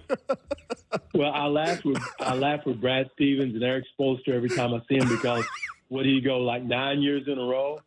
And once I got let go, everyone said, well, we should have got let go too, because we couldn't beat him. So everybody tried, and and Masai did what any executive, you got to switch it up and change it up, and it was a decision he had to make, and it worked. So, but it's one of those things that he was a nemesis in everybody's rear end, and I laughed with LeBron about it. I told him he was the reason why I was in Detroit, and we laughed about that. So, LeBron is, like you said about the golden years. The only thing negative about the golden years was his butt in the East. So, then when he left Cleveland, went to Miami, and then came back. So he never left the East until we left Toronto. So he's one of those players that you'll never forget. But like you said, those years, I think the history books will be good for Raptor basketball at that time. Yeah, my theory is every time he looked over at you, he would remember 2011 with the Mavericks. And obviously you were the defensive coordinator at that time, just like, I'm going to show Dwane this time. And then he did it 3 times. But he did. I wanted to pivot a little bit and ask about Nick Nurse as well. I mean, there was always sort of the speculation, and I don't know if it's fair or not, so that's why I want to ask you right now. But were things okay with you and Nick Nurse when all it went down? Because obviously Nick did take over right after you, and he had been your assistant for 5 years. How were things between you and Nick at that time? Right. Well, Nick did what he had to do. He took the job. I haven't, matter of fact, I hadn't had a long conversation with Nick since then. We've, spoken everything, but there's no hard feelings with me and Nick. I'm more happy for the city of Toronto. I was happy to be able to bring Nick into the NBA, give him his first interview, his first job in the NBA, and just happy to see him take the reins and go forward. There's no animosity or no jealousy or anything like that. Between Nick and I know a lot of people made a lot of that. He's gone on now to Philadelphia and done a good job there. Nick's a basketball guy. And but again, he did what he had to do. He took the opportunity, which anybody would have taken. And, he ran with it. But I'm happy to know that matter of fact, the first conversation I had with Nick, he was playing in the championship game in the G League. I called him because I was asking a friend, I said, who are some of the top G League guys in the G League? And, they gave me Nick Nurse's name and another couple of names. And so I said, Nick, I'm going to give you a call once you are done with the G League. And I think they won the championship that year. And probably about a week later, Brian Colangelo and myself brought Nick in for an interview. And I think the next week is when Brian was let go. And I said, well, Nick, I can't hire you right now until we hire a new general manager. Right. So then we had to wait for Masai to be hired. And then we brought Nick back in for another interview so he could meet Masai.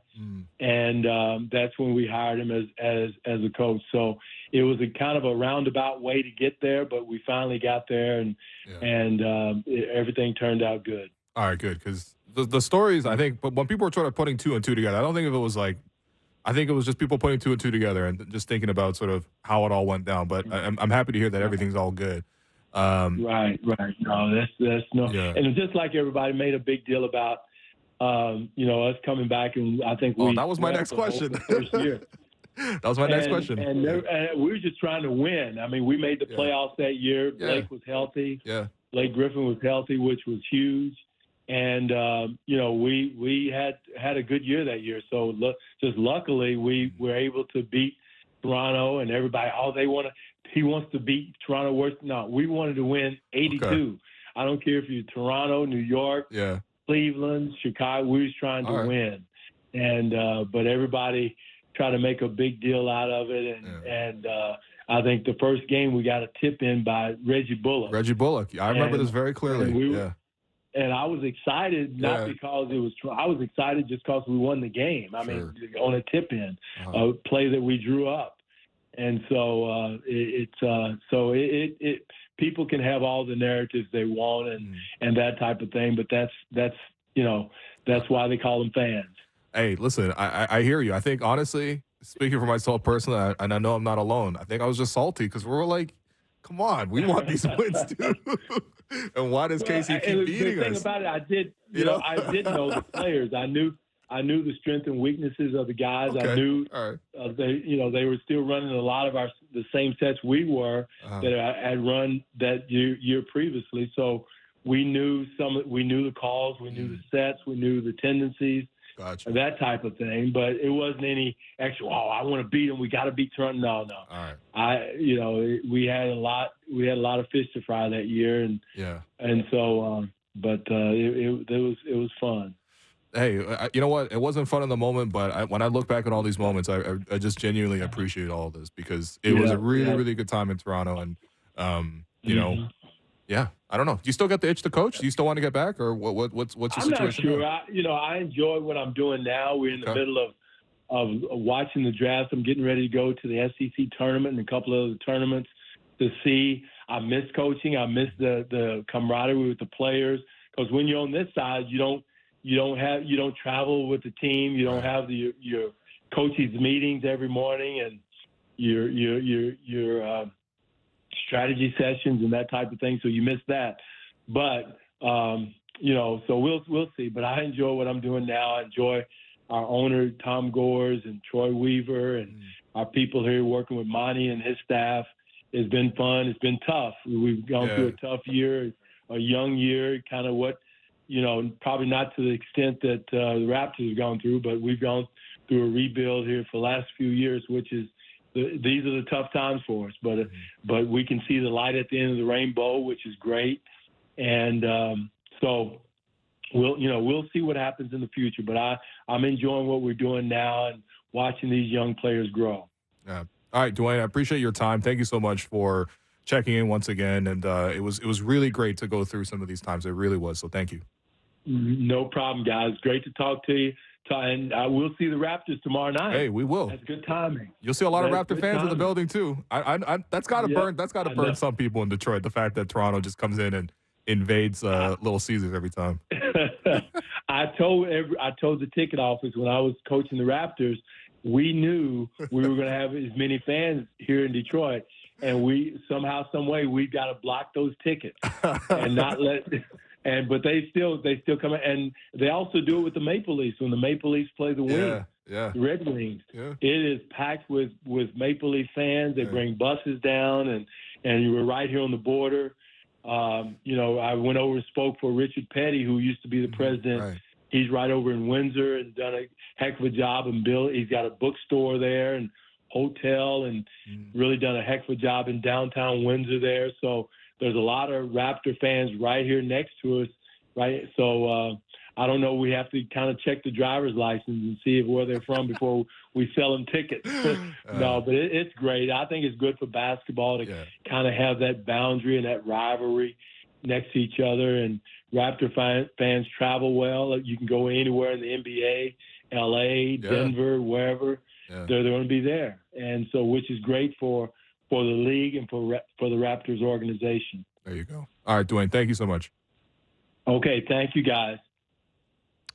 Yeah, former Raptors coach Dwane Casey.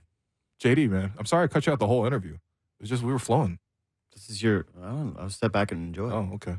I got to tell you, so you asked just about every question that I would have asked. Nice. Is that a good thing or a bad thing? That's a good. It's a very good thing. Yeah, good. Yeah, I'm glad you asked about Nick Nurse because I knew he was all right with Masai. Yeah. I didn't know about Nick Nurse. I'm happy they've talked and a little bit and stuff like that too. Like I don't know if it's like you're like super thrilled, but they did work together like side by side for 5 years. Okay, it's hard to. Can I play read between the lines guy? Go ahead. I love this. So I like Dwane Casey a lot. He was the. How could you not? You just heard him. He's such a nice guy. I know, but he was one of the first people like in sports that. Like I remember when I first met him, I was like an intern, maybe just started my career, and he's someone who would like talk to you for a second and like treated you like interested, like what are you about, what's going on? Yeah. This would be that like down in a media day. I'm like a nobody. A little bit of that too for sure. That's good. Yeah, but I remember like I grew up a huge Seattle SuperSonics fan. Okay, yeah. Like that was my team. That was my everything. Right. And Casey's a Seattle guy. So we started talking about Seahawks a little bit, Sonics a little bit. And so it was always nice to have that back and forth rapport. So I believe him. I know he's a genuine person. I'm not, I'm basically just giving you this preamble to be like, I don't think he's a liar. Yeah, but I don't think it's a coincidence when he throws in stuff like, I hired him. I gave him his first NBA interview. Yeah. I don't think it's a coincidence when he likes to remind people. And I think that this is a good thing because I'd be the same way. And I don't think that the way he handled that is petty at all. But going like, we had Siakam, we had OG, and people thought I was crazy when I started OG. And people questioned the way that I started Siakam. A lot of those people that questioned some of the stuff about me, it ended up being a part of the championship team. And if I was Dwane Casey, I would feel like everybody gave DeMar DeRozan his flowers after he left, and everyone felt very empathetic towards DeMar DeRozan's departure, especially since it was like very open in public. Yeah. He went on ESPN, and Toronto was like villainous. Dude, I just remember Masai after making the trade of his life. Like when he goes back and looks at all this, his legacy is he made the Kawhi trade, and that it was very much the right trade at the right time at the right price. Yeah. But when in the moment, that press conference, he was sweating like crazy. Exactly. He was getting pressed. But with Casey, the difference is no one thought at the time anyways. I shouldn't say no one. That's too extreme. But most people thought it was the right time to move on. Yeah. They had the very public disagreement after the LeBron there were more questions I could ask them. Yeah, but there was. It's like, should you have doubled LeBron out of Game 3? But the Raptors handling was this guy won Coach of the Year, and he went up there and accepted that award as he had already been fired without, like he was a man without country at that standpoint. Thankfully, he had already gone on with the Pistons at that point, so at least he wasn't a free agent. But anyway, your point. It's like.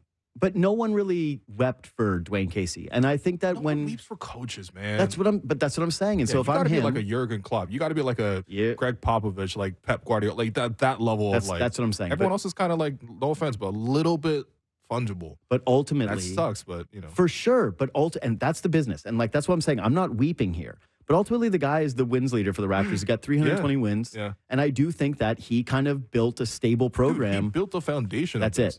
Because when the Raptors. Again, like it was the last time the Raptors in this iteration where we lead the show talking about what Grady did, what RJ did. Yay, we lost by a close margin. Yay, we had a lead. The last time we were like this was 2011, 2012 when Dwane ultimately took over around that time. And that's it. And that's all I'm saying is we haven't been there since then. But the hard part is you dig yourself out of that hole, actually build a foundation in place, and grow up from there. And that's the thing no one will know for sure. I think the Raptors are actually in a better place right now. I think, honestly, talent-wise, we're a little bit higher than we were back then. But still, there's not a guarantee that you grow and actually build something that means something. Like, for a while, it meant something to watch Raptors basketball, for players to wear a Raptors uniform, for fans to go and get a specific experience. Like, it was there. It was established. And I feel like we not only have lost that, we have to rebuild that now. Yeah. And that's not a certainty. So the people who actually did that should absolutely get their credit. But that's it. Is I feel like out of everybody, we kind of trip all over ourselves to give credit to everyone for their contributions to the championship. Yeah. And I think that probably he's the most left out. And yet when you look at it, you're like, if you want my truth is, no, I do think that having Nick Nurse be the head coach was important then too. Like he alluded to the thing about like if I would have gotten Kawhi Leonard. Yeah. And I'm like, I don't think it's that simple as to if it would have been Dwane Casey with Kawhi that the championship happens the same way. You know, that sounds harsh, but no, trust me, I've made the same point before too, and it's like you got to be pretty special to go innovative at certain points. And what Nick did at certain moments, like figuring out the fact that you had to play two bigs together, Serge and Mark together. That was the key to even surviving the Sixers series. Because Raptors could have lost that earlier in the series, probably even in 6 in Philadelphia, if they didn't figure that thing out. The boxing one in the finals against Steph. The defensive strategies they were able to use against Milwaukee at that time, the building the Giannis wall. Obviously it helps that Kawhi can once in a while be like, well, not once in a while, but sometimes Kawhi's like, hey, I can guard Jimmy Butler tonight, or I can guard Giannis tonight. And that helps a lot talent-wise. Obviously Dwane had way less to cook with than what Nick did. But Nick did also cook those dishes. So he absolutely deserves those credit. That's it. Yeah. It's like the guy came in and he had the success, and it was like, But I mean, that's ancient history. I mean, I think it's just nice to it's nice to get him on and just I agree. go through those times. But that's what I'm saying is like I like Dwane Casey a lot, and I'm glad to hear that he's buried the hatchet with the front office, and I hope that someday when he's like, that he feels like when he's here that fans stop him and are like, "You're the man. Like we loved you too." That same way that fans did love him at one point. That's true. That's true. Well, yeah, those are fun times, man. We got to take another break. Our last break of the day. I'll tell you this too, as someone who has put proteges under his wing and had some. Oh, you got some Nick Nurses in your locker? I've had Nick Nurses. He's a better man than I. Yeah, I think that's absolutely true because all cards on the table. I've given Dwane a fair bit of flack as well. As honestly, part of your job as a coach is to take the pins and needles so that your players don't have to hit them as much. I think he understands that too. But was I always fair to Dwane? Absolutely not. And you can go check through my coverage. But hopefully you don't, because I apologize for that now. Yes, anyway, especially when I got to talk to him, I guess not face-to-face, but directly for 20 minutes. It was great. We're going to take our last break. Been your host, Willow. You've been listening to The Raptors Show on the Sportsnet Radio Network, brought to you by Campbell's new Chunky Spicy Soup. Welcome back to The Raptors Show on the Sportsnet Radio Network. I'm your host, William Lou. Continue to be joined by JD Bunkis. I got to say, man, feels very smooth, feels very natural right now. And I'm going to ask you the question that I asked you off air, but we just saw Jokic. Is he your MVP right now? Unquestionably. Okay. Because this sets me up for the spicy take of the day, brought to you by, or it's actually a stat, never mind. It's a spicy stat of the day, brought to you by a new Chunky Spicy Soup. You ready to get fired up? Okay, my spicy stat, honestly, is very simple. Is 9. As in, there have only been 9 players in NBA history to win 3 MVPs or more. The list of those with 3, Magic, Bird, Dr. J, Moses. You say one word, you instantly can picture a whole career with these names.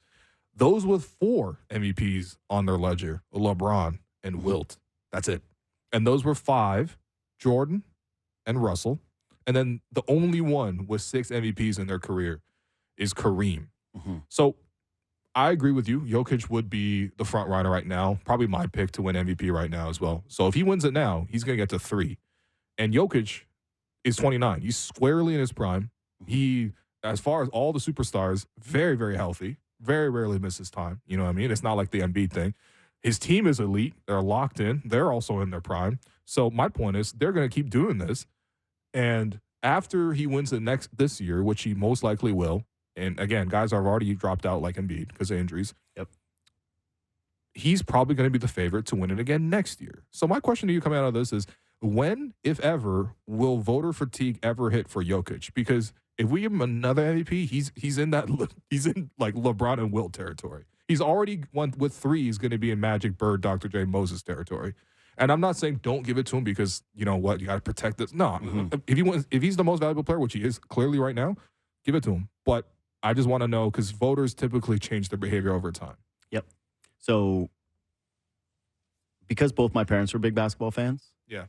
And both basketball coaches, I feel like very sentimental about the past. Like I'm a protectionist when it comes to the past. And like my natural inclination when people are like, well, this guy is the greatest player since this, is usually to actually push back with basketball more so than any other sport. Yeah. Like I get emotional when I see the NBA finals, what do they call it, montages that they do, those video packs they do with Larry O'Brien. It's like that rings in a way to me that nothing else really does. Got you.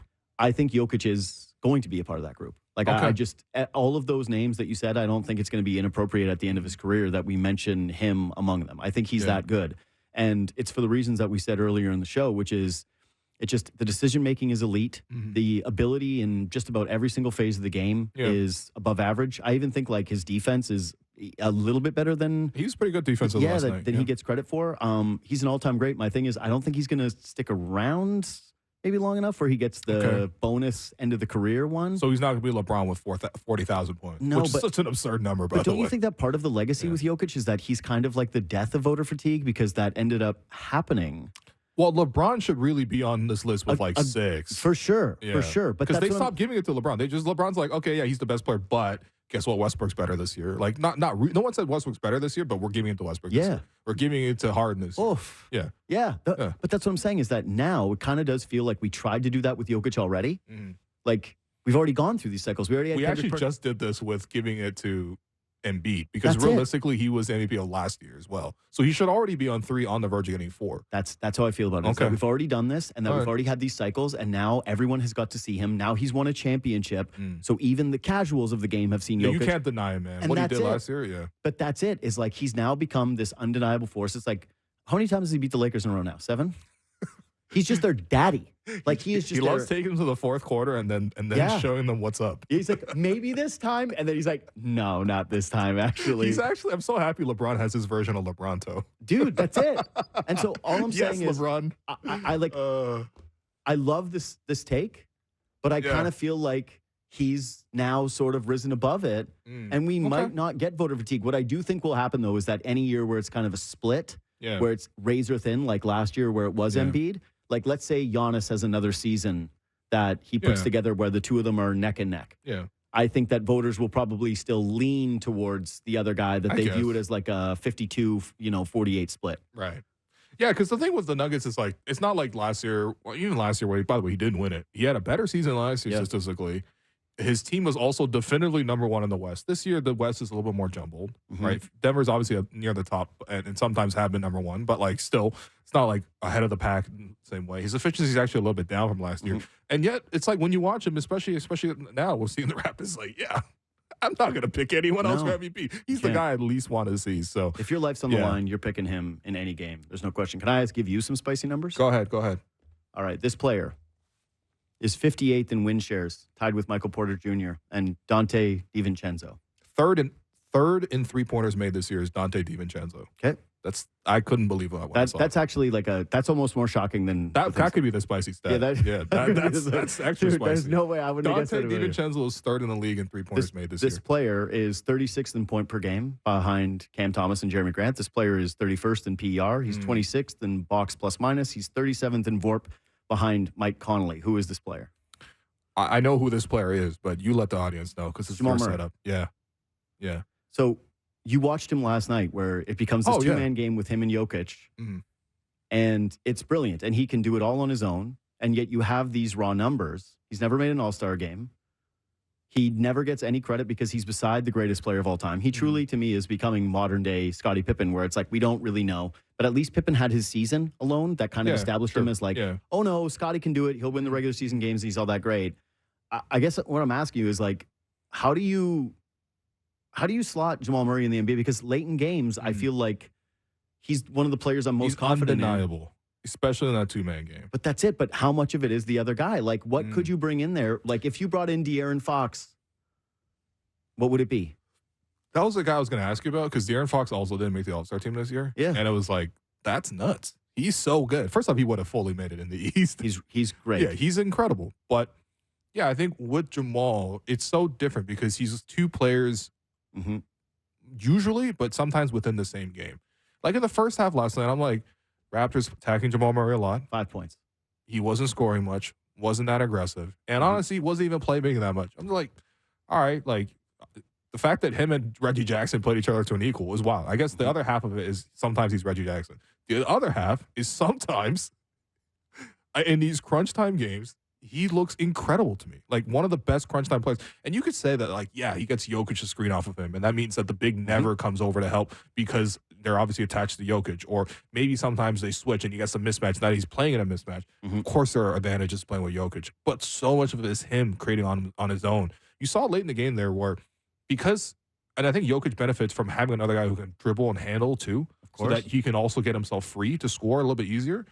They help each other, no doubt. But there were moments where Jamal's stuck. And then he has a moment of magic. Mid-range pull-up from any angle. Fadeaway contested threes. The ones where he was on, Kelly had him stuck. He's like, seen you since you were a teenager. Yeah, I know how to guard you. I know your little tricks.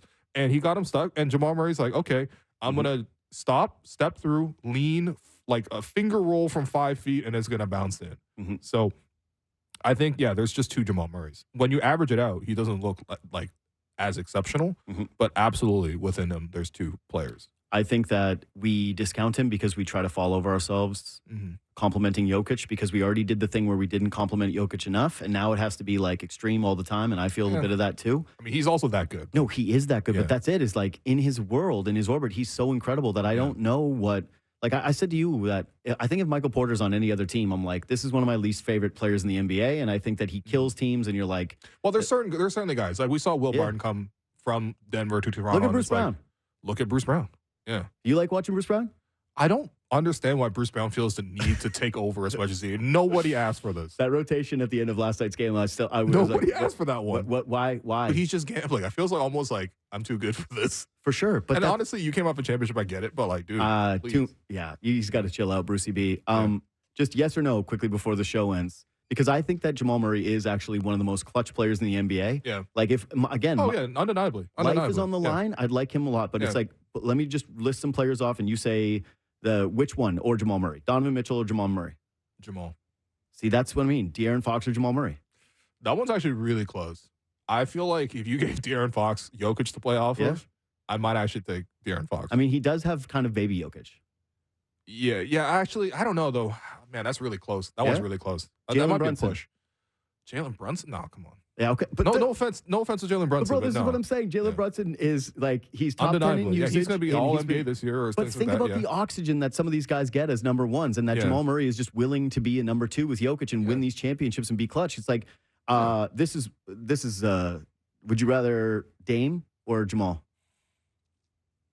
You can't disrespect Dame. I gotta give it. I would disrespect today. Dame. It's Jamal. Right. Tyrese Maxey. No, that's not close. Come on, we haven't seen it. We haven't seen Maxey do that. But yet. Who could you ever say that about? Kind of context. But who could you ever say that about? Where I listed those stats, those statistics overall, that picture, and then we both agree where we're like, that guy. It's crazy. That's the thing, though. Jamal's 2 guys, man. Half the time he's Reggie Jackson, and the other half the time he's like Jamal Murray. You know, he's incredible. So hopefully he does that for Team Canada. Just shows you how much clutch goes, like how far it goes. You know how good our backcourt is going to be if we get clutch Jamal Murray, like not Reggie Jackson Jamal Murray, and also Shea. Like, goodness, man. Like the U.S. can bring whatever guards. They could bring Steph and whoever. I'm still so sad they get Embiid. I hope he doesn't show up. Yeah. Well, that one I hate. Zach that one Edey, is tough, man. Zach Edey, I hope you get a run up to do. I hope you're ready. Yo, can Marc Gasol worked in Toronto for 2 years? Can we naturalize Marc Gasol, please? Kelly Olynyk just had he went head to head with Jokic for 3 quarters, and we thought it was an actual balanced matchup for a second. I got to naturalize Jonte Porter after that matchup. You're trying everything. You're like he's the Jokic stopper. Noted Canadian. 45 tweets about the Jokic stopper Jonte, triple double. Yeah, JD, this was great. Yeah, this was fun, man. Yeah, thanks for having me. Appreciate you, man. Thank you for taking time out of your afternoon to do this. It was awesome. We just got to chat, but mostly, talk about how radio works in a way. Yeah. Yeah. It's a very specific thing. That's the thing. For me, I always came at it from a podcast perspective, so I see some of the slight differences and try to learn and appreciate the nuances. But, appreciate working with a pro here. The more you can blend the two, the better. And I think you do a really good job of that. Thank you, man. Yeah. Appreciate it. Thank you. That does it for us today. I've been your host, Willow. You've been listening to The Raptors Show on the Sportsnet Radio Network, brought to you by Campbell's new Chunky Spicy Soups. Time to get fired up. Make sure you find The Raptors Show wherever you listen to podcasts. Subscribe. Please rate and review the program. Thanks once again to producer Almond Man, our board producer Derek Brandale, Jennifer Rolnick, David Sis, Jared Manitat helping behind the scenes. Big thanks to Dwane Casey for coming on the program. That was awesome. And big thanks to JD Bunkis as well. We'll be back tomorrow.